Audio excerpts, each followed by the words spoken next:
ফার্মেসিতে মিলল ৩ বস্তা ভর্তি টাকা। পুলিশ জানায় বিপুল পরিমাণে নগদ টাকা গচ্ছিত রাখা হয়েছিল। বুধবার রাতে এই অভিযান চালিয়ে উদ্ধার করা হয় ৩ বস্তা টাকা। ৩টি বস্তা উদ্ধার করা হয়। বস্তা খুলতেই চক্ষু চড়ক গাছ।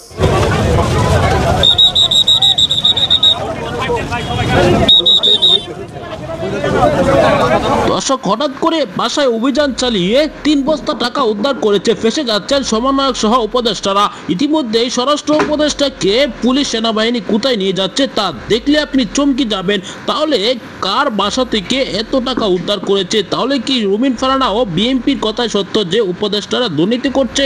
সেনাবাহিনীর বিশেষ অভিযানে কি কি পাওয়া গিয়েছে এই ভিডিওতে দেখতে পারবেন। কার কার বাসায় অভিযান চালিয়েছেন এক সেকেন্ড না টেনে পুরো ভিডিওটি দেখবেন। ভিডিওতে একটি লাইক করে চ্যানেলটিকে সাবস্ক্রাইব করে আমার সাথেই থাকবেন।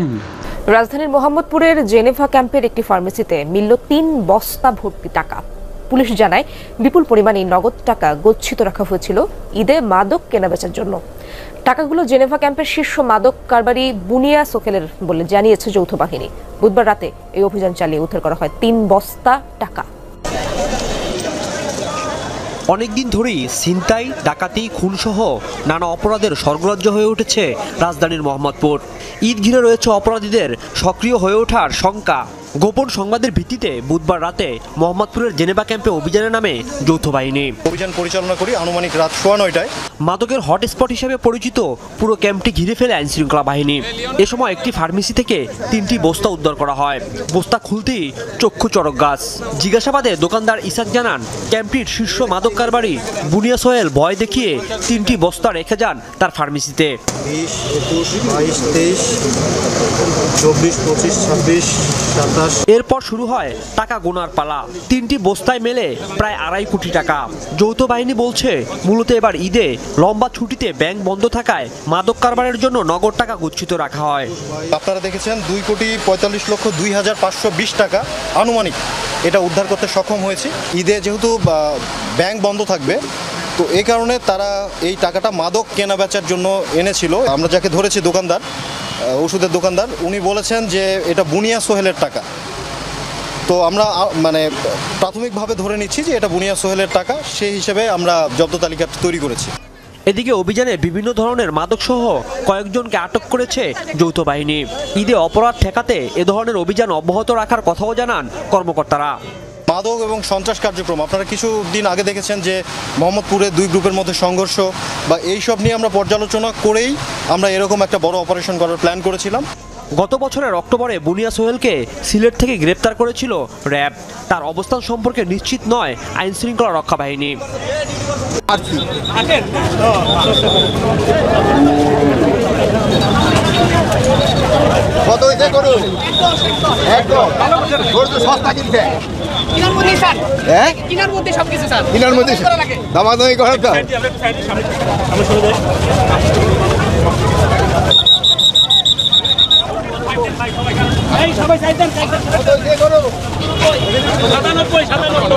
সস্তা তো গরু কিনে দিতেছে।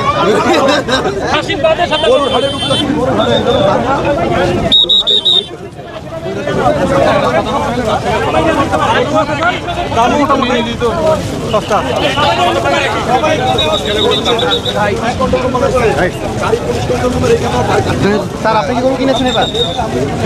আমার গরু কিনা হয়েছে।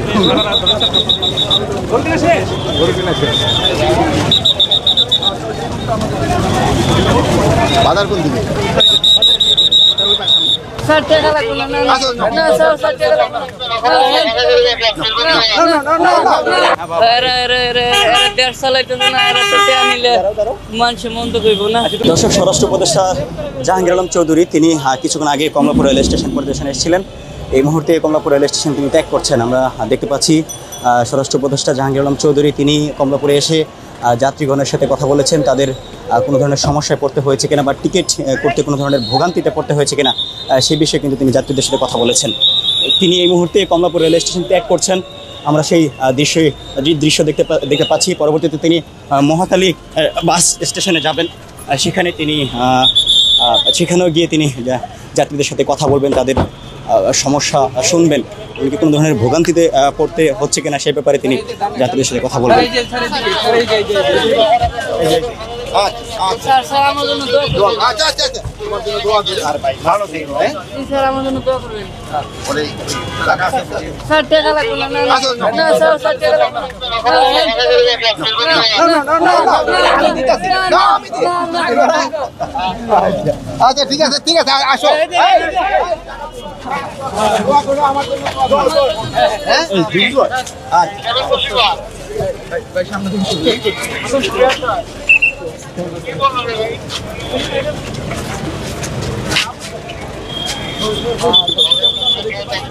দর্শক আপনারা দেখলেন মাত্র যে একজন রাস্তার একটি ছিন্নমূল কিশোরকে তিনি বুকে টেনে নিয়েছেন, এমনকি তাকে টাকা দিতে চেয়েছেন, কিন্তু সে কিন্তু টাকা নেয়নি। আমরা দেখেছি তিনি গাড়ি থেকে নেমে সেই কিশোরের সাথে কথা বলেছেন। তুমি কি চিনো তাকে? না আমি ওনার চিনি না। উনি কে? ও উনি হইছে যে একটা মন্ত্রী, উনি স্বরাষ্ট্র উপদেষ্টা। আচ্ছা আচ্ছা, এই গাড়ি থেকে নামলো, নেমে তোমাকে ধরলো, তোমার কাছে কেমন লাগলো? ভালো লাগছে, খুব ভালো।